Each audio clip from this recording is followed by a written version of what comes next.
In front of me is Motorola Moto G85, and today I would like to show you how you can set up face unlock. Begin by opening settings and scrolling down to access security and privacy.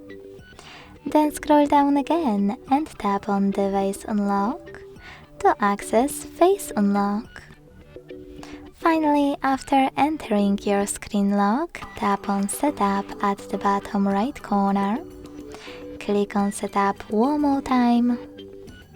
Keep your face in frame and follow all of the instructions from your screen.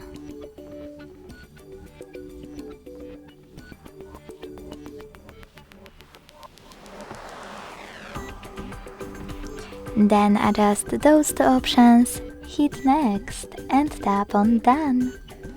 So now when I switch off my screen and turn it back on, I can see that face unlock is working properly. Thanks so much for watching. If you enjoyed this video, leave a like, comment and subscribe. Bye!